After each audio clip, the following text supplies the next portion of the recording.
We got a bidet!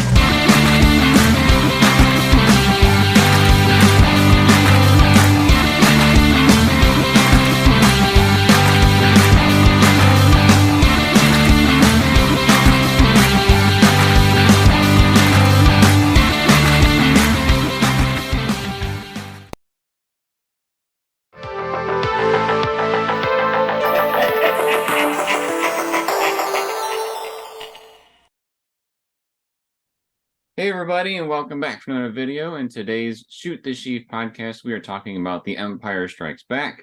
Arguably, for a lot of people, the best film that Star Wars has come out with. So I'm very excited because I agree with that statement. Jeff, you agree with that statement? I agree with that statement. Cool. Sarah, do you agree with that statement? Oh, number 6 is my favorite. That's my baby. That's okay. But it was a good one. Yeah, we're getting to 6 soon here. So, all right. So with this first section, we kind of just talk about, what was it like for our first experiences with the movies, if we can remember them very well. And then we'll talk about some tough loves, and then talk about things we really liked about the movie. And then we'll just wrap up with some odds and ends. So I guess just right off the bat, I remember last time when we were talking about A New Hope, Jeff, you mentioned that you saw some of these special editions in theaters. I did look up that the A New Hope came out in January of the year all this came out. I think it said 97. And then Empire was released in February, and then Jedi was released in March.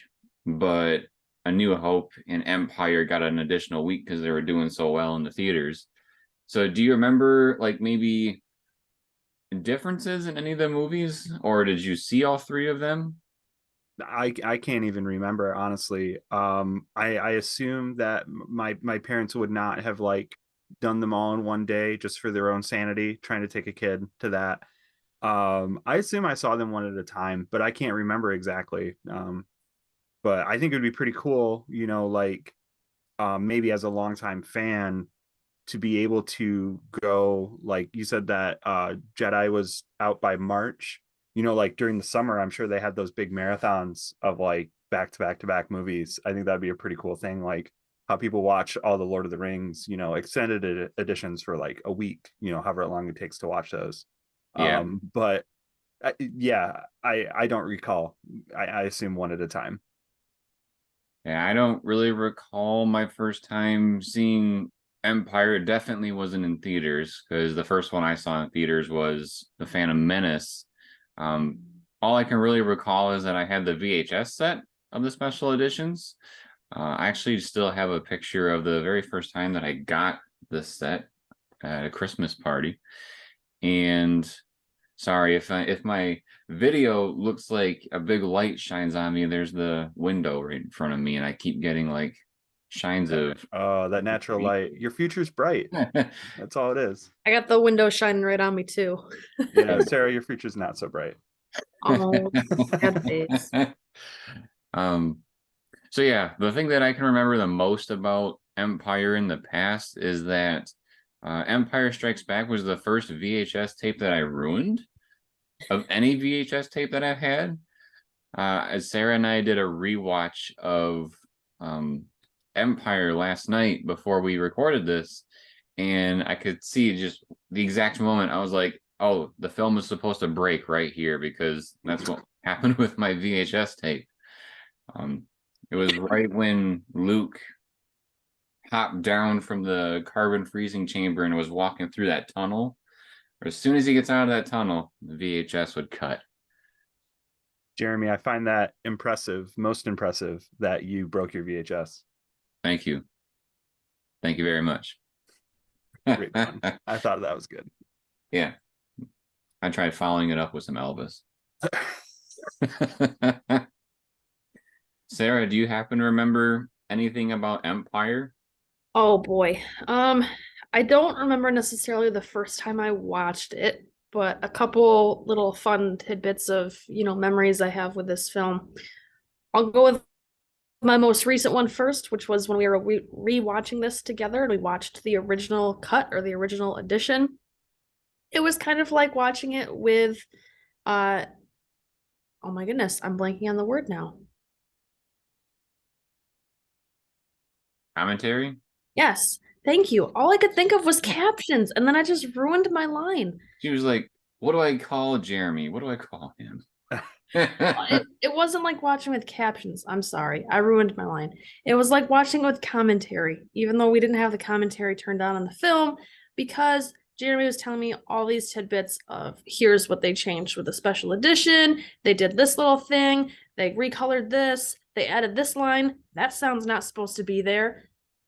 This is where my VHS tape broke, and just all these other little things. And That sounds insufferable. it wasn't too bad. No, it was fun. We've talked about these special editions, and I remember some of these special edition pieces.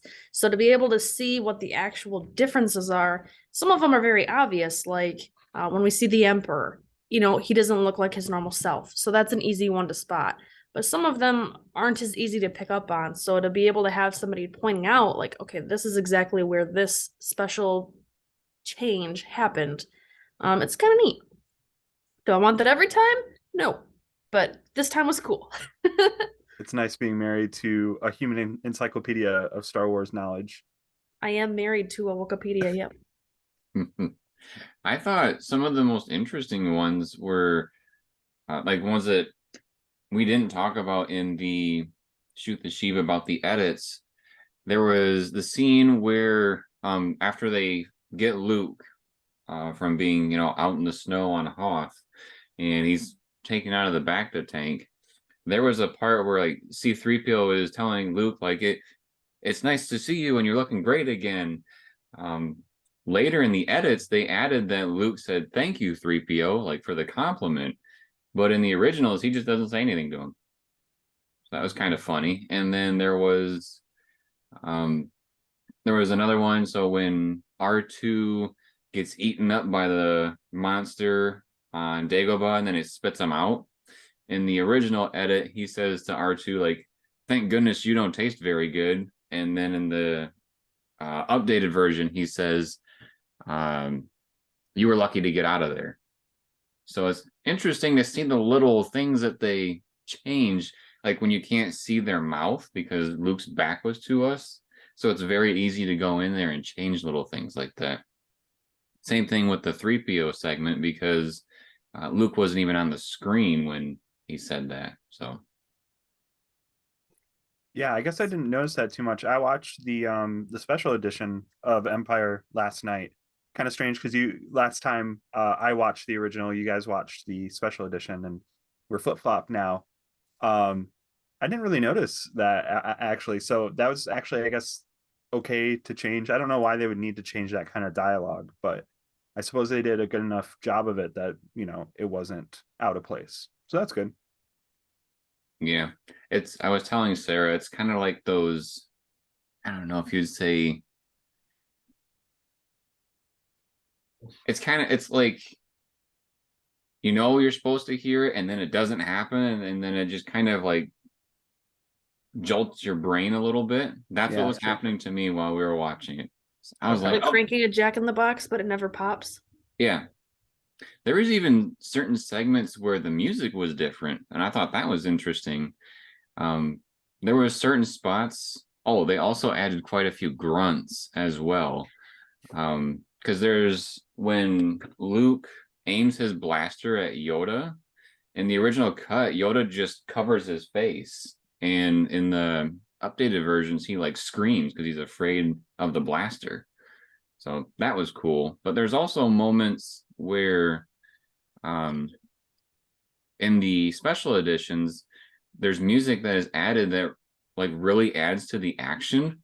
And like for instance, the scene that I can remember specifically is when Leia, Lando, Chewie, C-3PO, and R2 all finally get to the Falcon on Cloud City. And 3PO says, Chewie, they're behind you. And then they turn around and start shooting back. There's no music in the original cut. and if there is, I guess it's just really quiet. But in the special edition, it's like right there with you with urgency of, oh crap, there's people behind us and they're, going back and forth. Yeah. Stuff like that. I thought it was really cool to add in some of those things that maybe help the pacing slash add maybe a little more realism to some of the reactions. Was Yeah, this the movie? Oh, go ahead. No, I was just gonna say I couldn't tell those things. So it seems to be good in the updated version. Whatever little things they did. Yeah, sorry, go ahead, Sarah. Oh no, I was just gonna change to a different topic along the same lines but different. Jeremy, was this the movie of AT-AT versus AT-AT? It was. Okay, so this was the moment long time ago when I very first realized just how much of a nerd with Star Wars Jeremy is. And I say that very lovingly because I have fully embraced it. But to me, the AT-ATs, I always thought they were AT-ATs because, that's how it's spelled. It's an AT-AT. Who cares, about it being AT-AT versus AT-AT? Well, we were having this debate, me and Jeremy, about which is the correct pronunciation through texting. And I was over at my dad's house, and so we decided, okay, well, let's play the film. And my dad's just gonna voice over for one of the characters. I want to say Darth Vader, but I don't remember if it was exactly him.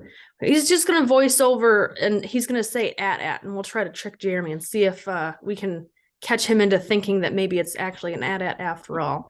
And he responded with this like ridiculously technical explanation of how that's not the actual, voice, and this is supposed to sound like this, and I could tell this is different, and that's supposed to be like this. I remember the premise of what I said was there's no dialogue in that scene, so there's no way that that's what they said. Whoa. He spotted the deep fake. Yeah, it was I remember the scene you guys picked. It was when the Imperials entered the base and like they exploded the wall, and then Vader walks through, and it kind of looks like a metal detector type thing that he walks through, like beep beep, he has a lightsaber, get him, kind of a thing. Yeah, he doesn't have any metal on him. Yeah, he's fully plastic. But it was that scene because it was him barging through and then stormtroopers going with him, or snow troopers, excuse me. So yes, this was when I realized, wow, he knows his stuff. To a point. There's times when I'm wrong. I'm definitely not very good when it comes to like Legends books. I'm not a huge reader, but I don't mind it every now and then. I've actually been going through an audiobook of the Dooku book, Jedi Lost. It's a decent book so far, if you want to know about Dooku's childhood. But let's see. Anything else we remember when we were kids? Well, I just wanted to mention really quick with the what did we settle on? AT-AT or AT-AT? AT-AT. AT-AT. Yeah, with the AT-AT walker, so there's that great little thing in there where they're talking to Vader and he pops up and it's like this little tiny like Vader and he just kind of puts his hands on his hips. I think that's so. I want like a little like virtual Vader on my desk that I can just kind of talk to. So it's like everybody else has screens, but then there's just that little like Vader model that they talk to in the AT-AT walker. You think like something kind of like this, but with Vader? Yeah, I guess so. I just like little tiny Vader because like he doesn't talk in that, but I just imagine his voice is really high because he's really small. Good job. This is great. I think he should have talked. It would have been hilarious if he could have force choked through that hologram. I'm sure he could have. Maybe that's like why people are willing to talk to him, even though he just, kills people over the phone. Is that they get the little tiny Vader and they're like, what's he going to do to me? He can't hurt me. He's just a little tiny Vader. So, but then he kills you. Yeah, I remember you telling me before that that scene makes you giggle, kind of a thing. So when yeah, it's so good. when we saw it yesterday, I was thinking to myself, "Oh, Jeff would be laughing right now." There's like, yeah, I was smiling. There's like little things throughout Star Wars that just kind of like make me giggle a little bit. That's one of them. Also just like the safety precautions of like no railings, such as, this deck like we're on right now. Why are there no railings, anywhere for these like holes in the floor? A couple railings would be good. But one good thing about Empire is, we see one of our most important scenes of the series is on a catwalk with a railing. So maybe that breaks down like my theory of no railings. I don't know. There's a handful, but I would say more than not there isn't Yeah, for sure. they're just really into style, but You not know who safety. does have railings is the Ewok village.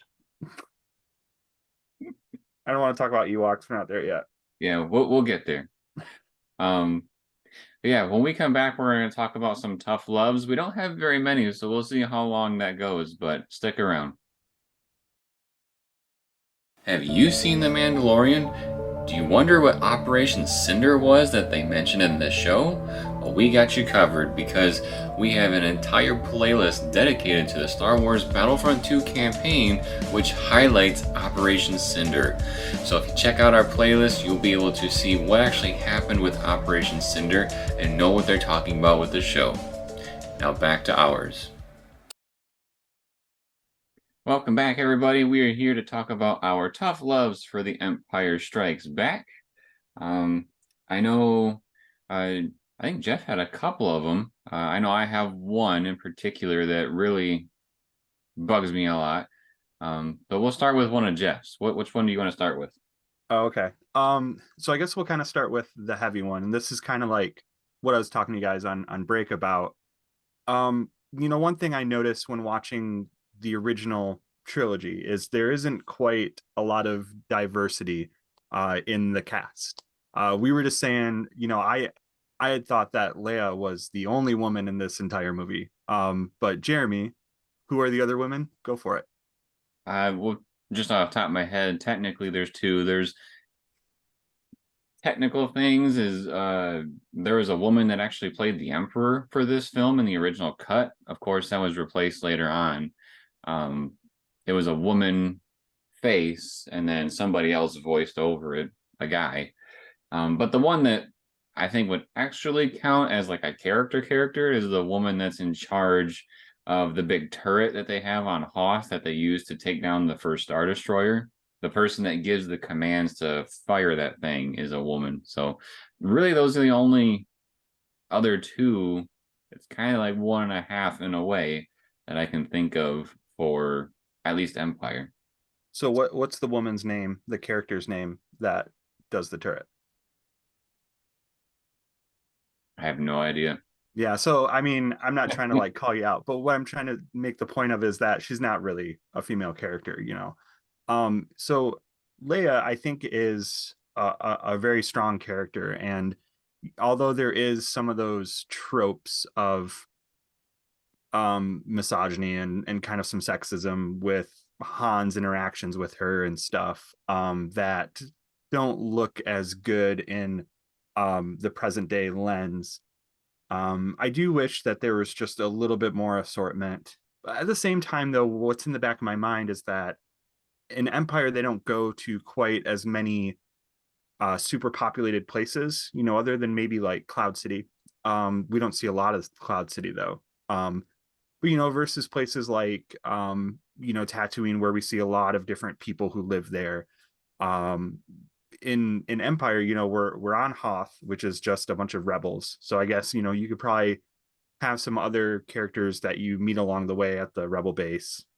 There's a handful of scenes of the Empire too, with different officers and whatnot that you could have Yeah. Incorporated some more diversity into.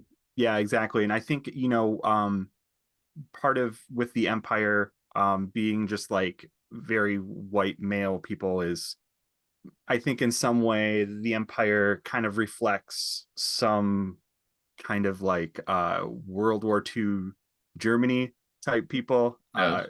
Not to like pinpoint exactly what they're going after there. Well, just to fill some things in here, Yeah.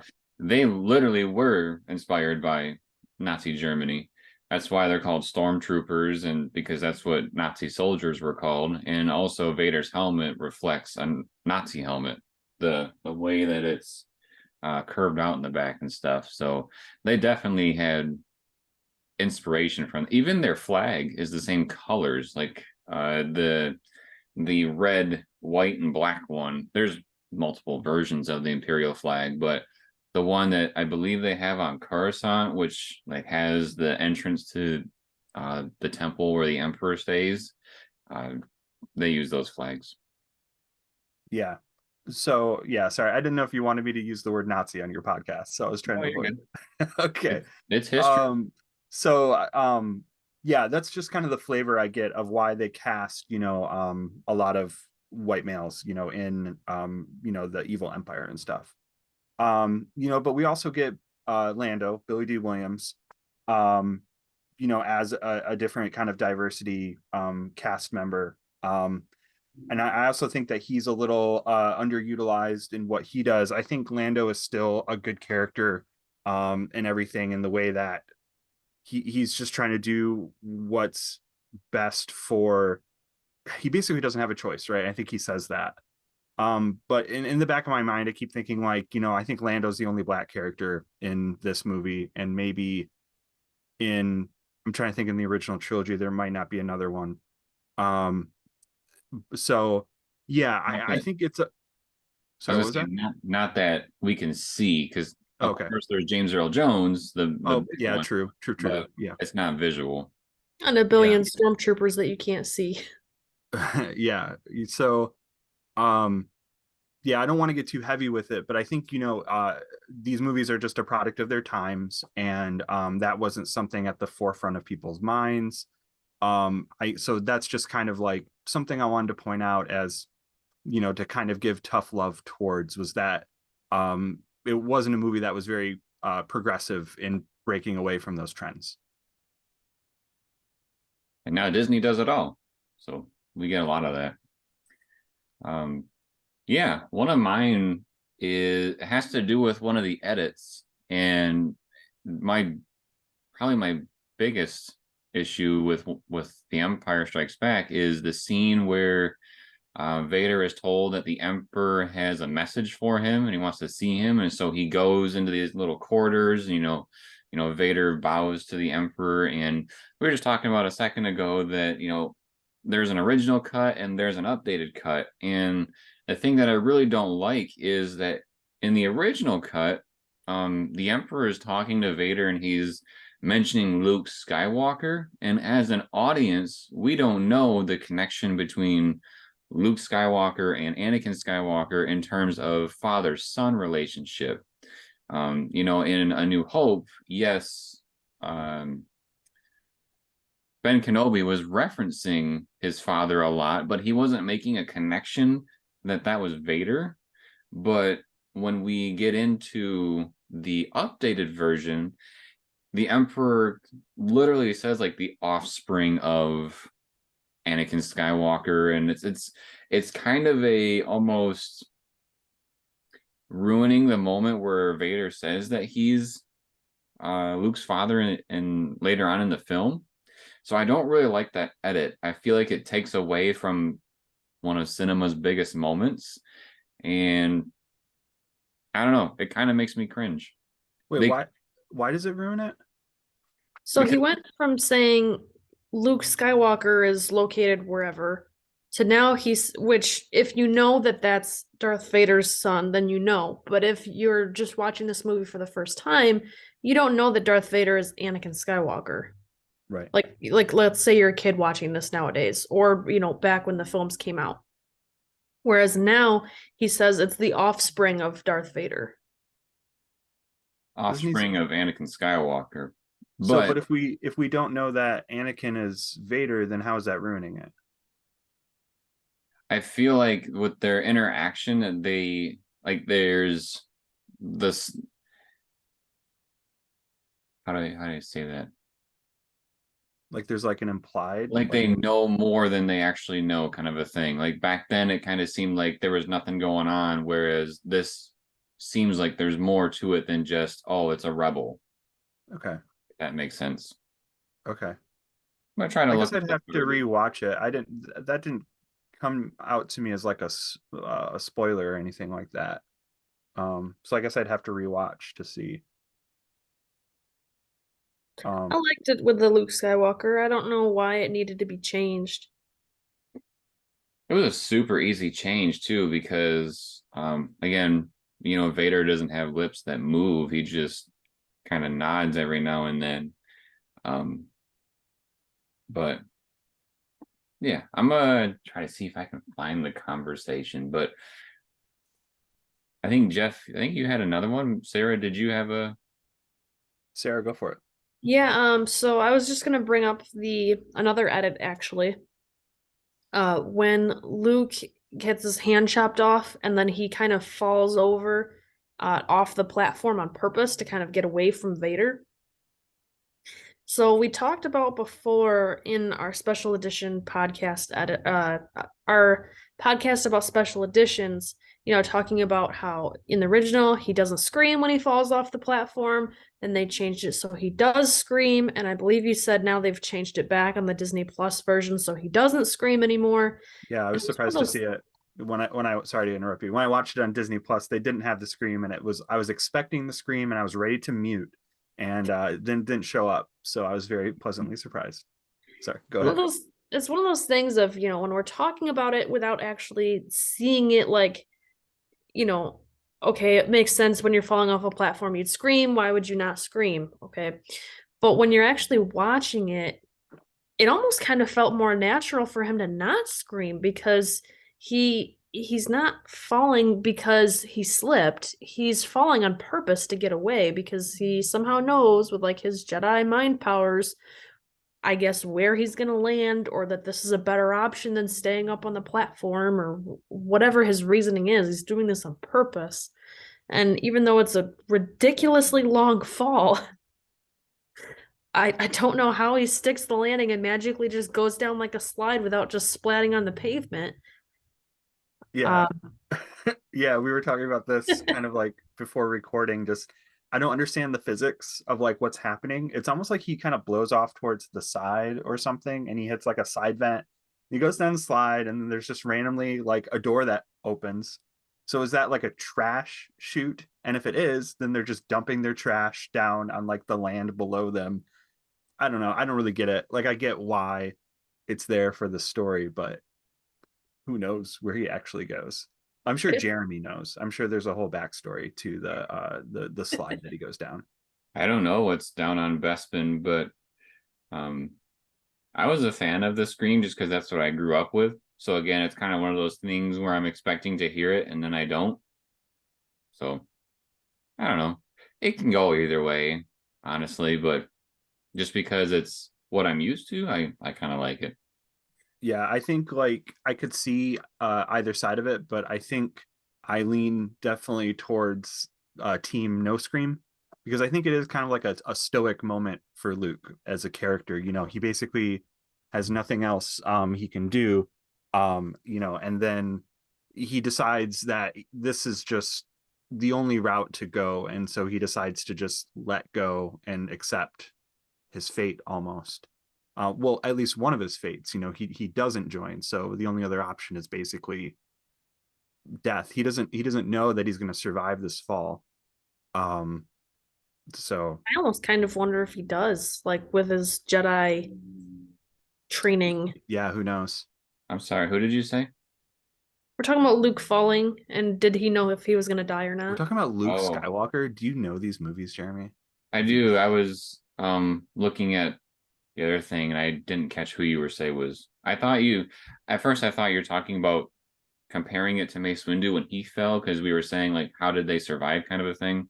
Mm. But there's a couple of characters where they've fallen and we've assumed that they're dead, and there's other ones that have fallen and turns out they're alive, like Ben Solo when he fell down the big pit and came back up to help Rey. But I did find the difference in the conversation. Let's So hear it. when the Emperor says there's a great disturbance in the Force, and Vader says that he's felt it. In the new one, the Emperor says, the young rebel who destroyed the Death Star, I have no doubt this boy is the offspring of Anakin Skywalker. And then Vader says in like a shocking way, how is that possible? So it's just kind of a weird,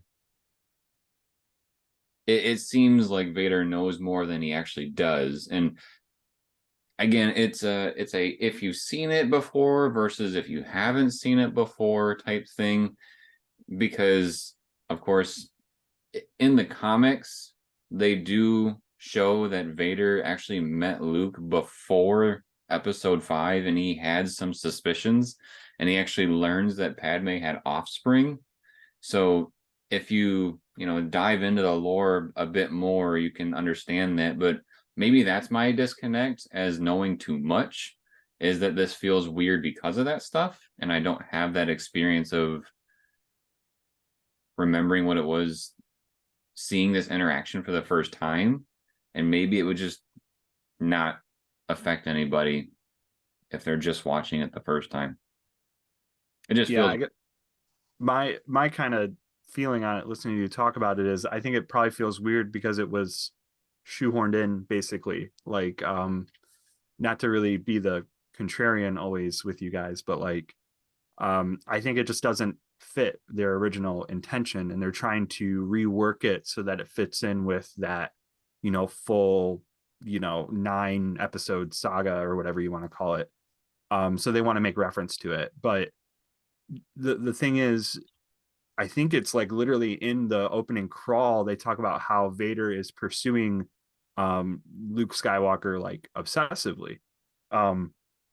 And so when you read that after already seeing the movie, you're thinking, oh, well, he's pursuing him obsessively because he knows who he is. Not only that he destroyed the Death Star, but like, hello, this is my offspring. So I think that having the line offers a little bit of foreshadowing maybe to tie it in, but I guess the way that you just read it in a that he says it in a shocking voice, like he's figuring out for the first time that it's his son. I guess it always felt like in the movie he knew that before then, and that's why he was so obsessively after him. Like, because how could he not figure that out with the last name of Skywalker? It's not like it's some pseudonym. And then like if he's this good with the Force, like how is he not gonna feel that connection? So I don't know, that I think that line, I think we just shouldn't give a ton of credence to, because it's just, I think, a way for them to really shoehorn in their prequel stuff. Yeah, I would agree. Now that you kind of say like they're trying to, because I think one of the criticisms of the prequel trilogy was they're just trying to connect everything to everything, kind of a deal. And this could be one of those things where they, like you said, put it in there, and we're hoping to maybe continue that continuity across everything. But because I feel I try to look at it from different angles, like if you're watching the original trilogy for the first time, maybe that's a big shock factor. If you start with the prequel trilogy, it's not going to be as much because it's easier to, you'll definitely make the connection with that line. But have you already made the connection with the way episode 3 ended, kind of a thing? So I think it just really depends on where you're at when you watch it. But yeah, I'd be curious, like, to do an experiment of all the people that have not seen Star Wars before watch this film, and as opposed to, that'd be kind of a cool experiment. Yeah, it doesn't make sense to me because they're doing it, I think, to tie into the original prequels. But the thing is, if you're watching it now for like the first time, you'd probably just start with the prequels and watch through. Or otherwise, I think it's pretty safe to assume that there's about a 98% chance that if you haven't seen Star Wars, you already know that, the line, right? That Vader is Luke's father and stuff. So it's not like you can avoid that spoiler very easily. So it doesn't really help much of anyone to change it. So yeah. Kind of a random story before we head into the things we really like. I still remember there's a store that Sarah and I really like to go to when we visit Traverse City. It's called Books a Million. And there was a worker in there that was telling us about, he saw that we were buying Star Wars stuff and was sharing the story with us. And he had not seen Star Wars before, but he took German in high school. And when he heard Darth Vader, he said, Vader, that means father in German. Whose father is he? So Yeah. it's interesting that those kind of connections can be made. You know, we were talking about how the Empire is inspired by Germany, and here Vader's name actually comes from German as well. So I thought it was interesting that before he even saw the movies, he knew something was up because of his name. Nice. But yeah, that was our tough love section. So when we come back, we're going to be talking about some things that we really liked about Empire Strikes Back. So stay tuned. Have you ever wondered what it's like to grow up during the prequel era? Do you wonder what type of merchandise was around then? How different was it than it is now? Check out our videos on this channel where we talk about the merchandise of The Phantom Menace and the merchandise of Attack of the Clones. They are here on this channel. The Phantom Menace is my first video ever on YouTube, so there's a special place in my heart for that one. So please, if any, check that out. Now back to our show. Welcome back, everybody. We are now talking about things that we really liked about The Empire Strikes Back. I think the past couple segments, Jeff and I have started. So, Sarah, do you have anything that you really liked about The Empire Strikes Back? Oh boy, I was hoping just to piggyback off what you guys were saying. Got him. Can I take a pass? You don't like anything about this movie. Oh no. No, the movie's fine. I don't really have anything that's like particular moments that I really like or anything, I guess. I guess just to pick one is the love connection between Leia and Han, and the I like you, but I'm gonna play hard to get, and like just the tension between them. And of course there's 3PO that interrupts their kiss, and that's funny and whatnot. And I don't know, I just like their relationship. I think it's fun. Cool. One of the things that I wanted to share is that the story that came about for how the I Am Your Father was a shock to everybody in the theaters. Like, not even Harrison Ford knew. And when they all went to the premiere and watched the movie, he like smacked Mark on the shoulder, on his arm, and said, "Hey, you didn't tell me that," kind of a thing. But when George was piecing everything together, the script actually said that Vader tells Luke that I killed your father or I murdered your father. And so his reaction of, being very upset made sense. But George only told like one or two people on set. Of course, James Earl Jones knew in the sound booth, but on set, it was like the director and Mark knew. And so basically George told him, if anybody else finds out, I know who said it, kind of a thing. So when they did the scenes, the actor that played Vader actually did not say, I am your father. He said something completely different. So when they went to the theater and they dubbed over it, everybody was in shock, except for, obviously the one or two that knew. So kind of a cool little thing that George did there that even surprised his own cast. But I will say just little other things. I love the Battle of Hoth. I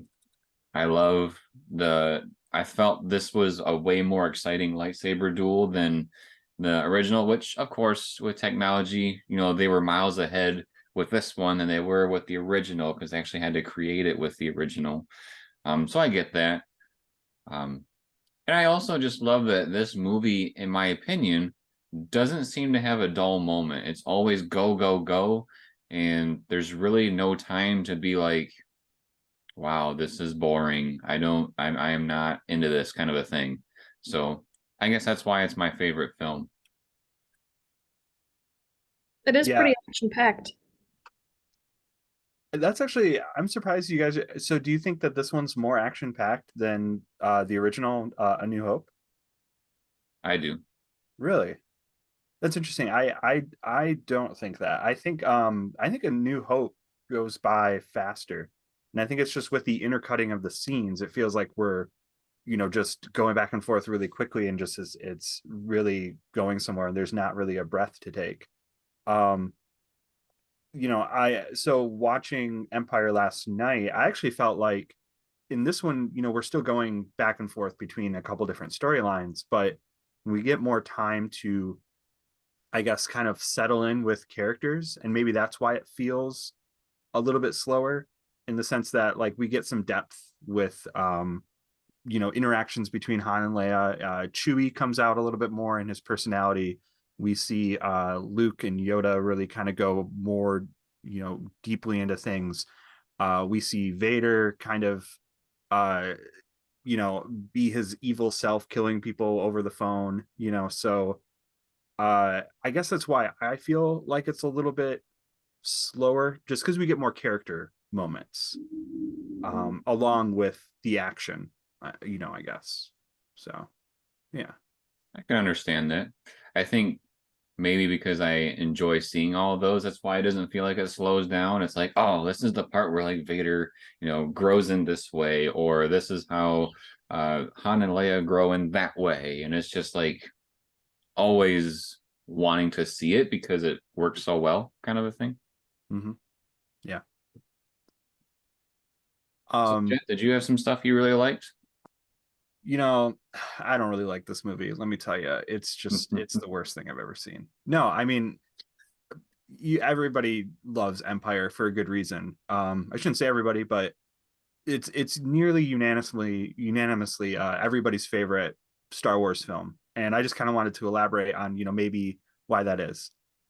Except for Sarah, she's the only one. It's not her favorite. But Yes, I'm sure I'm the only one that doesn't have this one as my favorite. yeah, I mean, so just in general, most of the time it's the most like critically acclaimed one. I was trying to think of like a way to summarize why that is. I mean, obviously it has just great set action pieces. The Battle of Hoth just gets you going right away.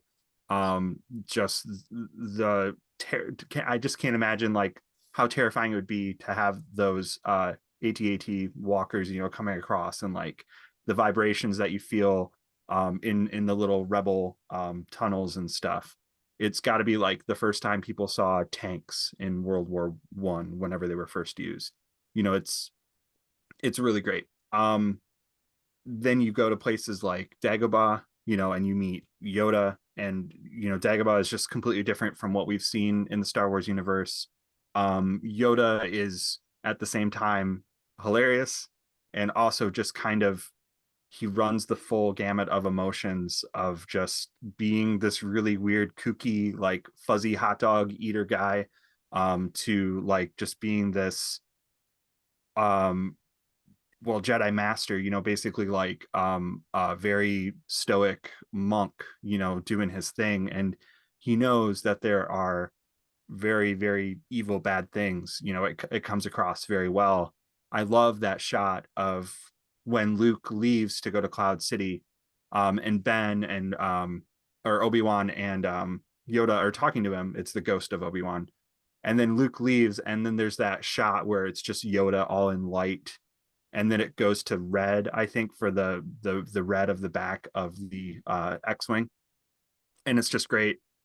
um so then besides that, we also are following this cat and mouse chase of the Millennium Falcon being pursued by Vader, and I think that's one of my favorite parts of the movie, because it's such a good, I don't want to call it a plot device, but it's such a good like way to have them run, is to not let them go into hyperdrive, hyperspeed.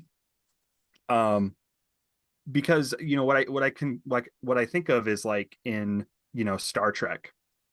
In Star Trek, you can just jump into, hyperspeed, and the next ship behind you just also goes, and you track them and everything, and it's fine.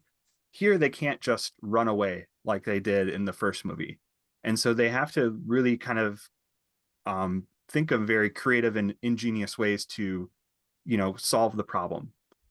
I also think of like when they're taking down the AT-AT walkers, they can't blast through the armor. So they have to think of another way to do it, which is tripping them. I like things like that. It kind of goes to, I think, my D&D sensibilities, where you can't just always brute force things. You have to think of creative ways out of a problem, because things aren't going to always go right.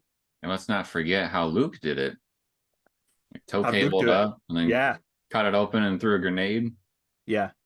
There's also, so I don't understand why they say that they can't blast through the armor, and then there's the AT-AT that falls forward, and then they just drive by and shoot it, and it blows up.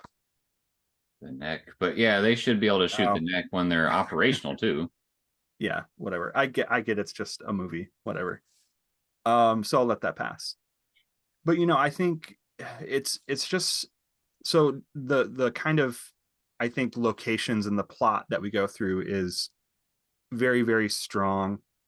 But more than that, there's another layer that adds like a really good cinematic quality, which is the direction and the cinematography. So the direction is Irvin Kershner, who didn't do like a lot of really big Hollywood movies, but this was his only Star Wars film that he directed, and he did an amazing job directing this. And also, Lawrence Kasdan's screenplay is great. Like, it's a good balance, because you can tell that there's points where George Lucas wanted to throw in things about like the Force, but then there's also really good dialogue that Lawrence Kasdan is known for. Like the banter right at the beginning, when Luke comes back and he's injured, and then that's where you get the scruffy looking nerf herder line. I'm pretty sure that's a Lawrence Kasdan thing, just the way that those lines are going back and forth, and it feels very Star Warsy, but also natural. But also, so the direction is really good. But man, I think the cinematography is the strongest part of this movie, which is there's just so many good, just deep shadows that you see on people. Jeremy, you brought up the lightsaber fight, which this lightsaber fight I think is my favorite of all the movies, not because it's like the most technically epic or anything like that, but I think it's the most emotionally invested. The one that I feel the most like deeply connected with, because it's ultimately a trap, which Luke doesn't listen to. So one of my tough love things was going to be that I didn't like how they just brought Leia and Chewie to the carbonite freezing, with Han, because it's like, why would you bring them with, Han to do this? Because they're just going to possibly get in the way and ruin it. I get why they're there for like the goodbye that they need for the script. But from an Empire Invader perspective, like, they wouldn't need to bring them. But so Leia knows that it's going to be a trap, and she yells to Luke that it's going to be, a trap, and Luke just doesn't listen. So it ends up not having any consequences to it. But I think that was kind of a dumb decision. Anyways, I've been rambling for a while, but what I am getting towards is that, that end fight with Vader and Luke, the lighting on it is just some of the best lighting in any movie, and it just adds to this just beautiful light and dark kind of fighting your instincts and emotions and your fate and destiny. It just gives it this weight. I mean, just like, I'm getting chills just thinking about that shot of where we see Vader draped in the shadow of like the orange and blue, and then Luke has that like kind of wide leg stance, and he just, the lightsabers come out. And it's just one of the most beautiful shots in all of Star Wars. But Vader just overpowers him, and he's using one hand. He's showing that, like, you're nothing right now. Like, you haven't learned anything. But then, you know, Luke also finds like creative ways to get out of the situation, jumping out and going up on the ducks and like shooting the freezing smoke at him or whatever. Um, yeah, I love that fight. I think the whole movie has this kind of emotional weight and darkness and depth that I think most of the other movies don't. And that's what sets Empire apart from the other Star Wars movies, at least in my mind. That's why it really resonates, I think. I think to also add on to what you were saying about the lightsaber fight, it's interesting to see the way it progresses. So like you were saying, you know, in the beginning, Vader is really like toying with him, you know, not only verbally telling him that he's not good enough yet, but also, you know, he's doing a lot of one-handed moves as opposed to, you know, using both hands and using brute force. Yeah, he's But just slapping him around. yeah, well, funny you say that, because the next place we go to, they do like a little bit of a duking back and forth, and then Vader's just like chucking things at him. And then after that sequence, you know, Vader's had enough of this, and he actually goes like full brute force towards him, and it's like you can hear it in his breathing, kind of, because it picks up, and he's just wailing at Luke, trying to just be done with this. You know, he thought this was going to be easy. He even mentions it at one point, thinking it was, when Luke just happens to fall into the little chamber, and he says it was easy. I think it's really interesting, especially if he's realized, well, obviously he has, because he mentions it, you know, he knows this is his son.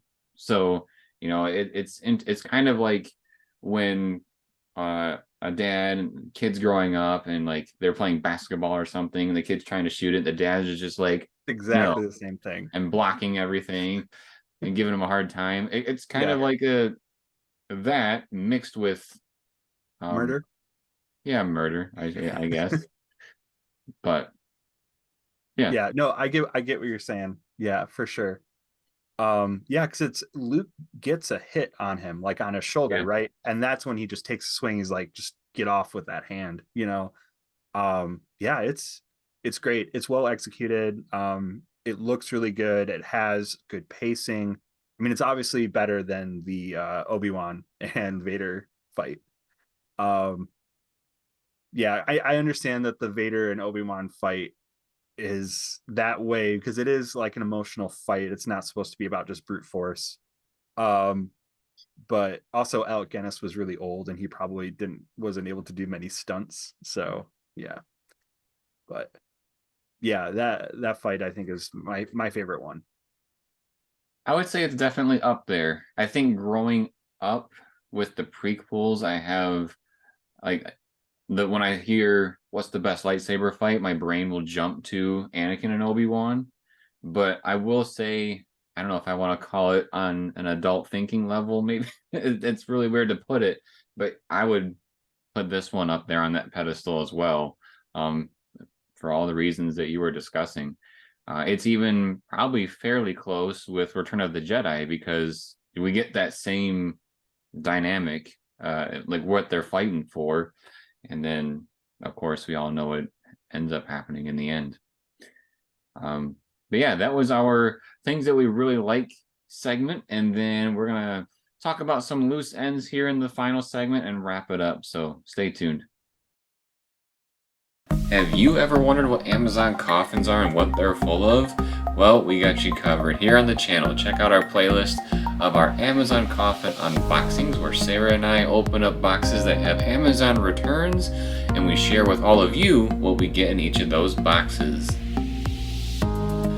If you ever wanted to get into liquidation and want to know what types of things you can find, check us out. Now back to our show.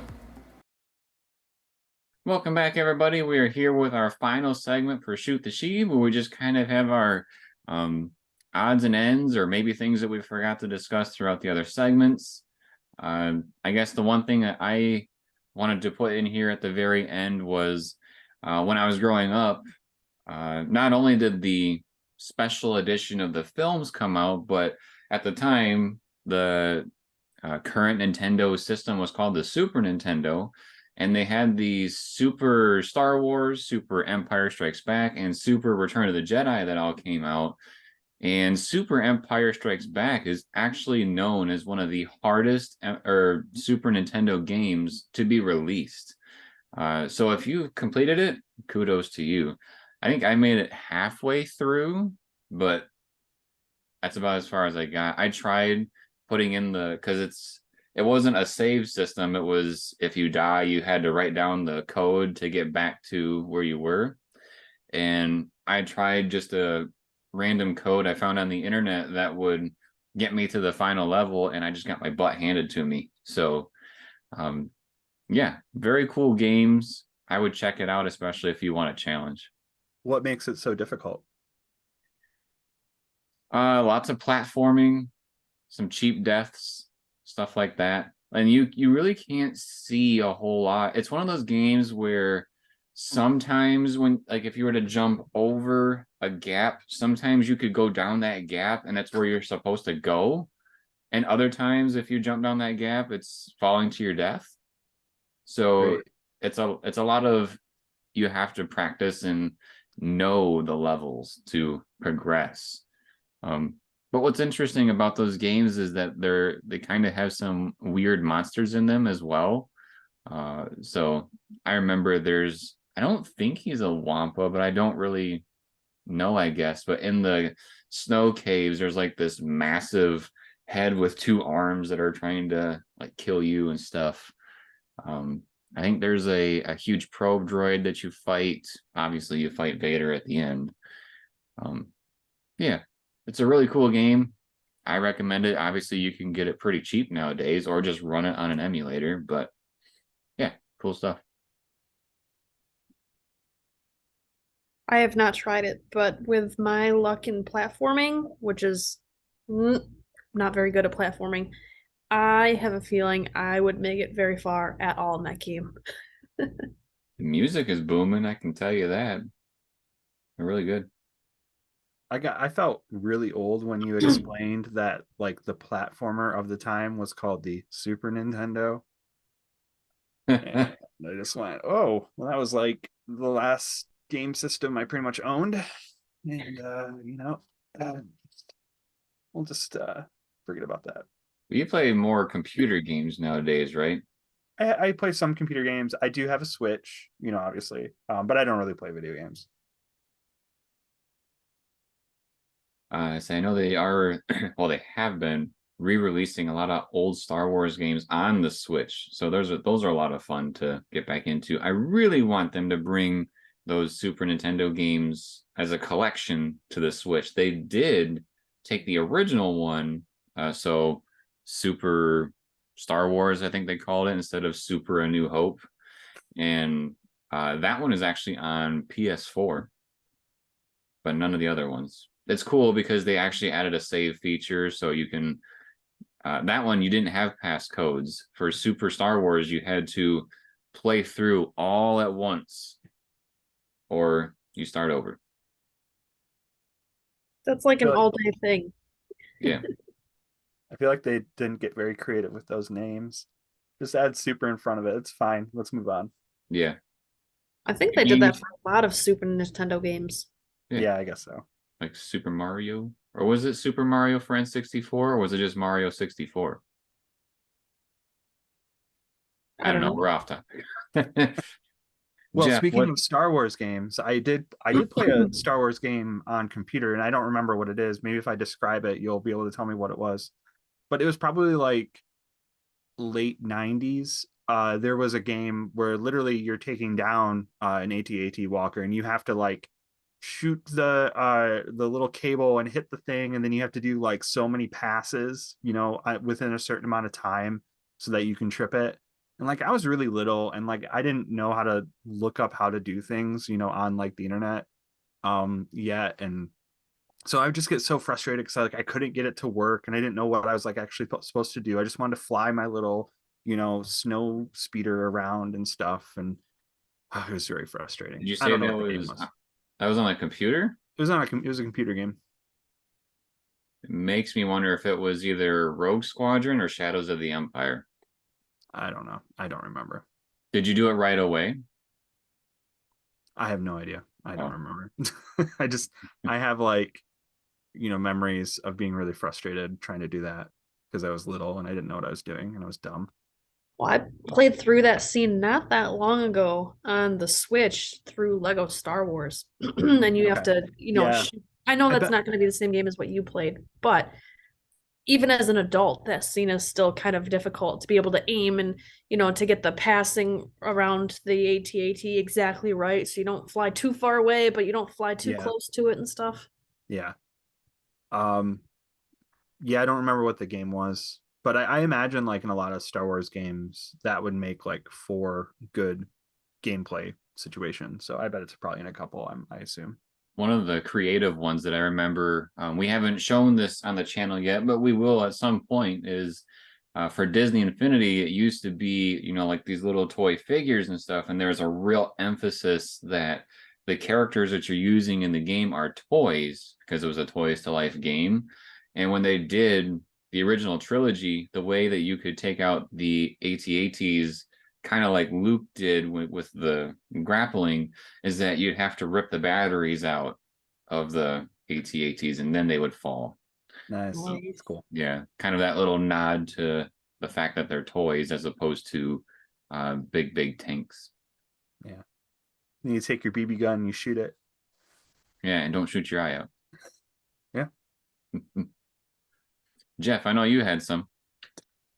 Yeah, just for things we hadn't talked about yet. I guess while we're on the subject of like talking about childhood memories, I didn't bring this up in our first segment, but one of the things that always scares me in Empire, and even I got like even a little anxious watching it last night, was the Minox. I really love that whole scene. So the whole idea of going into the asteroid field, I think, is pretty cool because it's an inventive way for like, what else are they going to do? They can't like really outrun this, so they have to outmaneuver it. And being a small ship, they're going to go in the asteroid field, and they go to one of the bigger, asteroids, and apparently it's the size of like a small planet, whatever. Mhm. They go in the hole, and then I love the Minox, because like you don't know what they are at first. You just see like the weird little wing. Well, it's like Leia sitting in the cockpit, and you see like one fly over, and she's like, oh, "What is that?" And that's where I would have to close my eyes when I was really little, because then she like goes to the window, and then like the weird little sucker mouth like shoots on there, and she screams. I would always have to like close my eyes because like the jump scare and like the noise it makes, I really hated. It's not as bad rewatching it, but yeah, I love that. And then they go out, outside, and they're like, the ground feels weird and stuff. But then the Minox like fly over and like touch them. And it's just like you can tell like the prop is just somebody is like above them with this big like kind of like wire wing sheet, and they just like float it like across them and stuff. But I love the shot of C-3PO in the cockpit, and the wing just goes across. He's just ooh. It's just a stupid little wing. It's great. I like that part. And then when they fly out and you just see the back of the teeth, and Leia's like, the cave is collapsing. This is no cave. Yeah, and then it's like the big old worm. But then when the worm comes out of the hole, it's just obviously somebody's like hand coming out for the puppet. Mm-hmm. I mean, it's like good effects, but like that it's just that's how they did it. Yeah, I like that scene a lot. Has good frightening memories for me. I like C-3PO. Shoo, shoo. Yeah. This is one of those things that I get that it's scary, but I didn't ever think it was like that scary. However, I think it actually kind of gave me a nightmare last night because one of my dreams was a bat coming at me, and we had just watched about the Minox. So it'll get you. It's just like, well, there's like a full Minoc, obviously prop, but then all the other ones are just like somebody's like waving a little sheet above them. It's good. Yeah, that's great. Sarah, you mentioned Han versus Han. Do you happen to remember like a character that said Han? Lando calls him Han. I was like, what the heck? We all know his name's Han. Why are you calling him Han? Oh yeah, the one I remember is at the very end where he tells Leia, "We'll find Han, I promise." Yeah, well, he's getting like choked, and he's just like, "Hey, yeah, we can still save Han." Yeah. I Well, he can't says wait. it again later, like when they're actually on the ship when he's not being choked out. So I don't know. It's one of those things of that could have been better, I guess. What is this guy's name? Is it Han or is it Han? Just make up your minds and have it be that, because to me it's Han. Maybe like when he and Lando met, Lando just kept calling him Han, and then it got to the point where like Han thought it would be awkward to like correct him, like one of those things. Like it's just too late now. So yeah, Could I mean be. they're old friends. Maybe he does it as like a joke. I don't know. Yeah, because it makes me wonder how he says it in Solo. Does he call him the right name, or does he still say Han? I don't remember. We'd have to I look at the video for further review. Yeah, I only remember when the Imperial officer is naming him Han Solo and he says Han. Well, speaking of saying things the same, I think Jeff, you were talking to us about like how Luke can't even say his home planet the same as he did before. Yeah, he says that he's gonna meet at the rendezvous point when he's going to Dagobah instead when they're leaving Hoth. Or should I say Hoth? Oh, When they're leaving Hoth. it's at the very end. Yeah, he says that they're is it at the end? Yeah, Oh it yeah, sorry, tells they're it to going back to Lando. Tatooine, excuse me. To get Han out of carbonite. Um yeah, how does he pronounce it? I forget. Tatooine. Tatooine. Yeah. Yeah, rendezvous point at Tatooine. That's right. Yeah. I don't know. I think there just wasn't like a standardized like way of pronouncing stuff. Um, it seems like I don't know why they didn't like correct Billy D. Williams on set, to like say Han instead of Han, or maybe he just wouldn't do it. I don't know. But yeah, it's interesting that they wouldn't correct it. And I think that's just the difference of like um modern Star Wars movies are very like you got to really like make sure you're hitting all these points, and there's like a lot of different people that are responsible for making sure those things fall into place. And here it was like, you know a lot of people George Lucas just brought in to help with this one. Because oh man, Jeremy, I'm going to need your commentary for this, but like if I remember correctly, like for this one Lucas kind of stepped back, like he didn't want to direct obviously because it took a lot out of him from the first one. So obviously people Supposedly, like Irvin Kershner were not involved in the first one, and Lawrence Kasdan, the scriptwriter, was not involved in the first one. So maybe something got lost there. Like it was a day Lucas wasn't on set to correct, the pronunciation. I don't could have know. been. I know he was on set at least a good handful of times. He was just kind of somebody that was in the background, again, just watching over his baby kind of a thing.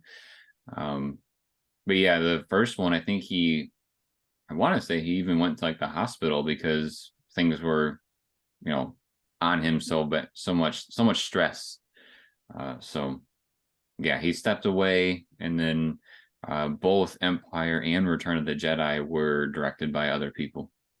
Yeah. Then he took full control of the prequel trilogy.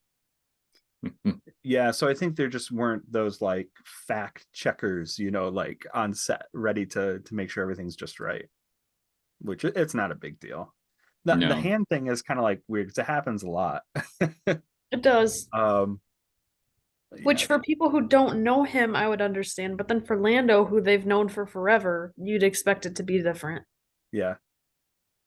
Well, I never said this to you guys, but my name is actually pronounced Jeef. oh, I just it got to be too long, and I just didn't want to correct you guys because I just thought it would be awkward. But I figured this podcast with everybody else watching would be a good time to correct you guys. everybody will now call him Chief. Jeef Hi, Brewers. my name is Chief. Yeah. We got Jeef with us today. Part of me was like just thinking on the spot, I guess. The maybe because we know they have a history together, And they have a small bickering, like when Lando said, "What did you do to my ship?" And then Han is like, "Your ship." Say what? Maybe the hand is just like him poking. Like Yeah, that if might be too. people, say Jeremy or Jeremiah is this just not really my thing, and so maybe that's one of those instances. You I prefer Jer suppose, but Barrett? if you're gonna do that, wouldn't you say that in the presence of that person? Because when he's messing up the Oh, name, yeah. Han's Oh, I nowhere to see be what you're found. saying. Yeah, I guess you're right on that. I'd have to go back and see if he ever calls him Han to his face. I don't remember. Not off the top of my head. I'm Yeah. Anything else you guys wanted to mention about Empire? I feel like we didn't spend much of any time talking about Yoda. Um, so Yoda, I mean, is basically, aside from the main people, kind of the next like main character in this movie. Um, I mean, there's so much that can be said. I already did my Yoda impressions during breaks, but I I love little jerk Yoda when he comes out and he's like stealing the hot dog and the light, and he's just like sticking his butt in the little like compartment and he's just throwing stuff.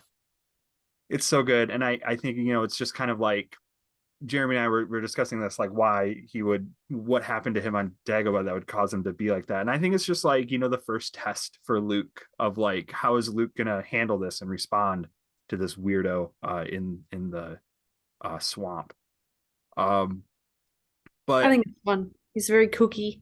it's so good. I love it. And but I think it just really speaks to Frank Oz's talent, the voice and puppeteer of Yoda. Um, just being able to run that gamut of emotions from that really weird kookiness to this ultra serious stoic monk of just he just gives this amazing performance, and it's just a puppet.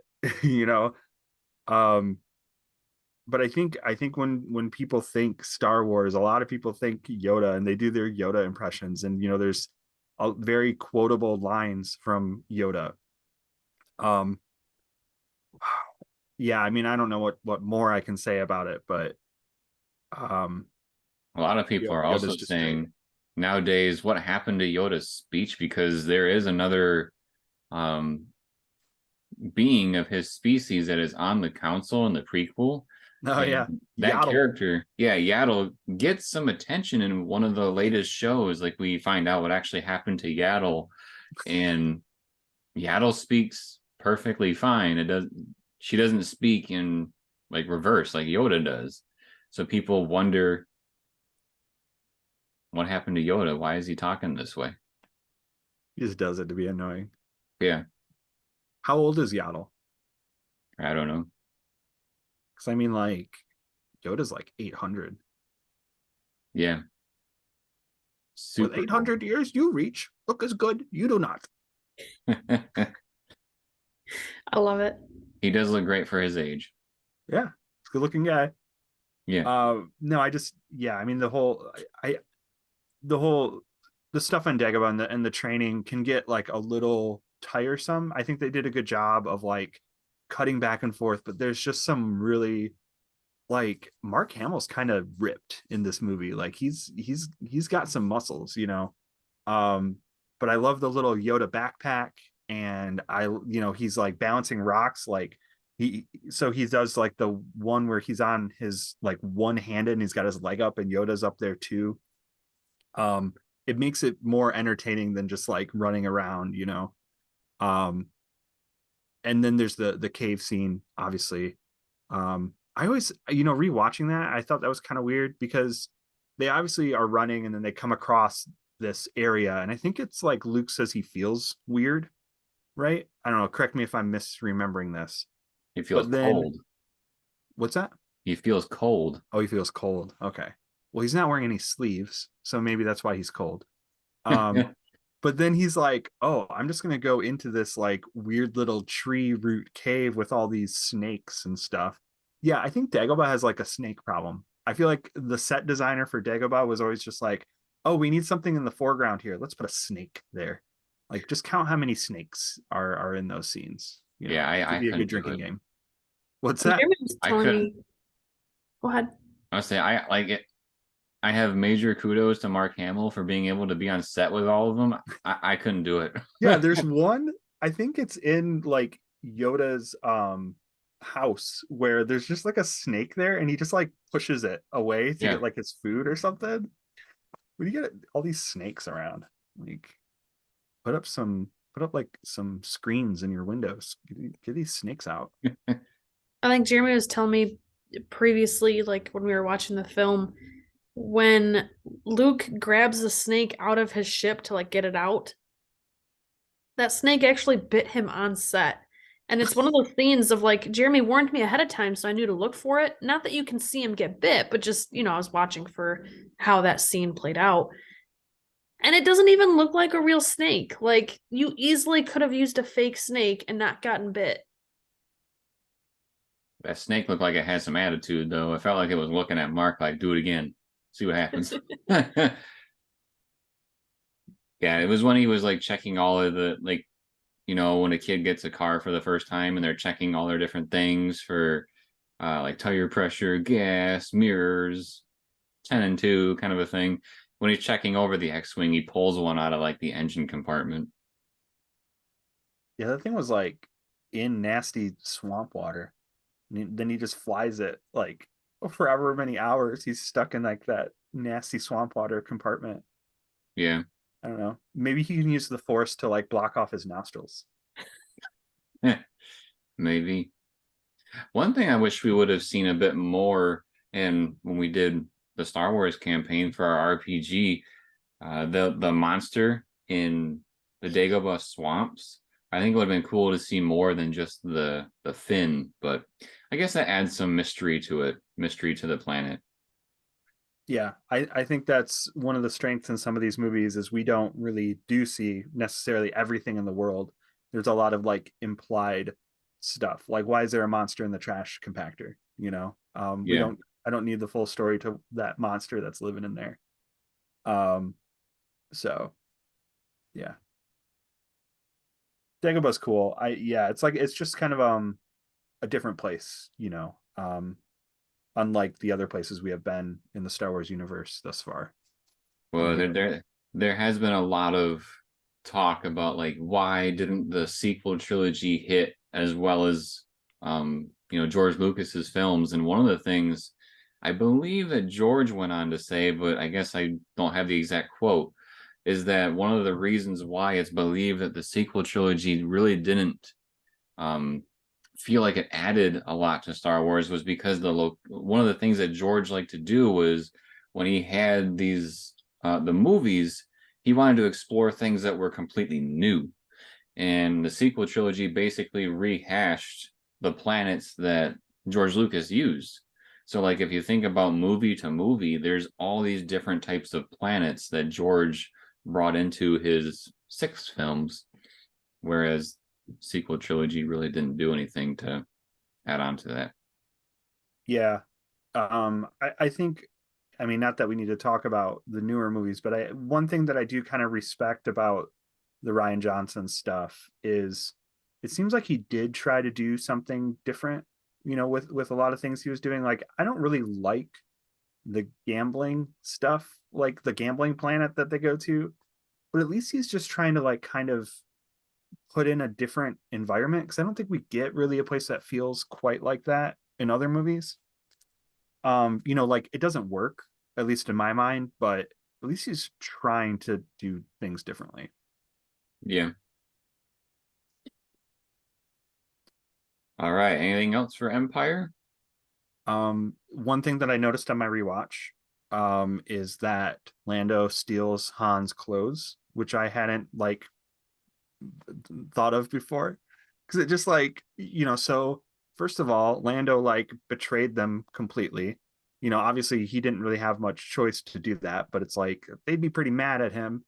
And then, you know, he kind of redeems himself by getting them out and everything. And but then, you know, it just cuts to them leaving. Like, I think if I'm remembering correctly, they like meet up with the rest of the rebellion, right? Yep. And drop off Luke and Leia. And then it's Chewie and Lando leaving to go to Tatooine. And it, and but then it's like it's just Lando and he's all like happy and everybody's like having a good time. And he's just like wearing Han's clothes. He's got like the little collar and the little vest. I never noticed that like he just steals his stuff. Like he couldn't just go get some clothes from like the rebels or anything. He has to go like into Han's room and take like his clothes out of the drawer. Like, I you think know, I you have noticed it when he was actually on the ship. Like when he was flying the ship, he was in Han's clothes. really? But why he needed to change while they were flying, I have no idea. Yeah, it's not like he got like into a huge well, I mean they were in like a blaster fight, but it's not like he got like bloodied up or muddy or anything. Like I'm sure the rebel, you know, there's got to be like a washing machine somewhere. You know, just wash your clothes. But you gotta You wear don't have to something while your clothes are in the wash. you don't have to steal the clothes of, you know, your old friend who you got frozen in carbonite and almost killed. And, you know, I just can't imagine like Chewie's happy about seeing that. I'm sorry he didn't have time to pack a suitcase. No, I mean, there's got to be like spare rebellion clothes somewhere. Like, On Han's ship? no, and at the, I guess, what point does he change? I don't know. These are the things Not I sure. need to know about the Star Wars universe. When does Lando steal the clothes? What is his I motivation? I guess you're just gonna have to watch it again. Yep. Just keep rewatching until it makes sense. He says, if I can't be him, or no, if I can't beat him, I'm gonna be him. Wear the clothing. All right. Well, that was our discussion of The Empire Strikes Back. We will be covering Return of the Jedi probably fairly soon, within the next couple weeks. Which is no one's favorite Star Wars movie. Yeah. Looking down at you. So subscribe to the channel if you enjoy this type of video and turn on notifications. That way you are notified when more of our Shoot the Sheaves drop. Drops a like if you like the video and also drops a comment on your comments of The Empire Strikes Back. And then as always, everybody, thank you for watching. We'll see you next time.